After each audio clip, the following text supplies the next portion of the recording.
Hey up. Right, earplugs. Uh, Foam earplugs. Found a really good use for them.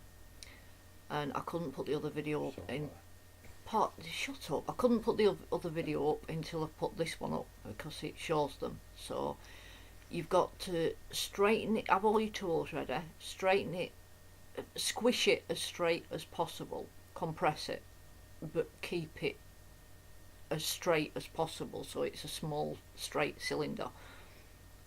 Then pop a hole in it the same size as a Q-tip, the ones with the hollow straws through them. The bit that comes out, do not leave that in your punch. It'll expand inside your punch and block it. Right, this is similar to Eileen's tacky glue. It's Hobbycraft fabric glue. It's waterproof. And what I forgot to show you, which I will be doing in a minute, I'd already roughed the tube up here now, just by gripping it with the pliers and just twisting like that, just to give it a bit of a tooth, just rough it up a little bit. You could use a nail file, whatever you've got. So I've glued it in place. You can't get a right lot of glue in there. You don't need a right lot. I'm pushing them down inside to make, because the scissors collapse. Thank you, Mick. Collapse the hole. So I'm trying to round it up again. Now, what are you saying? Oh yeah, you've got to leave the tube protruding from the, thank you, get a round of applause, from the end of the tube. No, protruding from the end of the earplug. Now I'm bending the wire. Now that straight that goes through the tube, if you actually, what seems to happen, if you make that straight shorter than this straight that I'm making at the moment, so it's a bit like a triangle with the top removed, it seems to be stronger. And if you bend your wires too much, then take them out and start again, because they get weaker and weaker the more, you know, if you bent it in wrong place and then bend it back and then bend it in wrong place, they just get weaker. So try and do it in one movement. I mean, slight tweaks is alright, but right now I'm just sort of straightening it up and making sure that it's all nice and straight. Then I'm gripping it in the centre, as near the centre as I can. I'm folding them back towards myself. This side's a little bit trickier to do. You've got to sort of just do it best you can. Now I need to start twizzling them. Is that a word? What do you call it? Swizzling? Swizzly twizzly. Helter-skeltery in them. That's a word. Stop sighing. Right, when you do the twizzly bit, keep the legs. Will you stop your shoes from squeaking, please? Keep the legs far apart, or else you can see what I'm doing with my fingers. Yeah, Mick, stop cringing. He thinks I'm a freak. I've got hyper finger joints. Well, most of my joints are hyper bendable.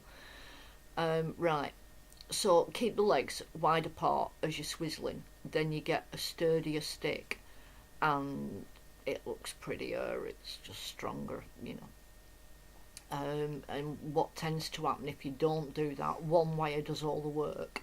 It wraps around the other wire, and you end up with one dead short one dead long one, and a weak stick. Now I'm just making a loop at the top to hang it, so I can hang it up. I was doing this really late at night, and I don't know why I went on to this next step, but I did. We've put it in fast forward.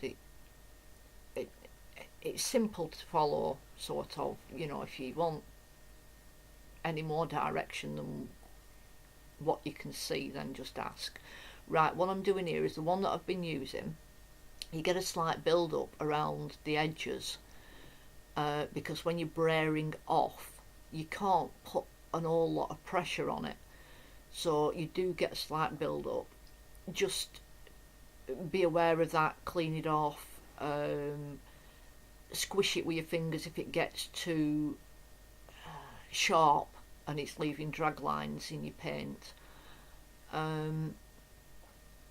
Also, before you use them for the first time, if anybody's crazy enough to make one of these,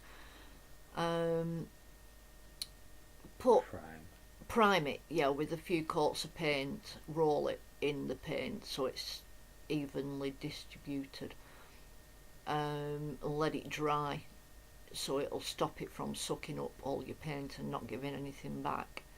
Right, this is what I should have gone to bed, but I decided that it'd be sweet. And I see all these people with they have them on the desks like whirligigs, it's usually with the Tim Holtz distress felt pad thingies. What do you call them? I'm doing that with my hand.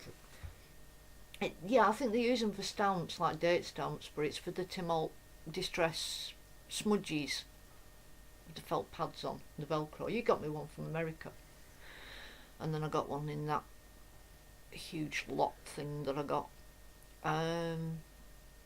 Yeah, I'm using pennies again. 2 pennies. 2 pence pennies. 2 pence pieces, thank you. Money, I'm using money. And don't worry, you can always scrape glue back off it, and I don't think anybody would really miss 4p. Not when people throw it in fountains and rivers and stuff. I'm just drying it up. Anyway, I wanted to be posh like the ladies with the whirligigs, so I thought I'd make me a posh little stand. Hey, it's going to have improvements. I've got plans for this stand. I might make another one actually. But I try and show you, I've got the hooks coming out at different lengths where they hook on, but I can't hold it up sideways to show you. But you can hang your brayer back up while it's still painty, and they hang. Alright, you take over. Go on, you do it. Go on. Bye. So they hang at different heights so they won't stick together. And obviously the stems on the individual brayers are different lengths as well. Anyway, I hope you find it useful, and please share it, because it makes the mini jelly plates usable and economical with paint, and it makes you be able to do wonderful things like these pictures you're going to see next, I think. Okay, bye bye. Thank you.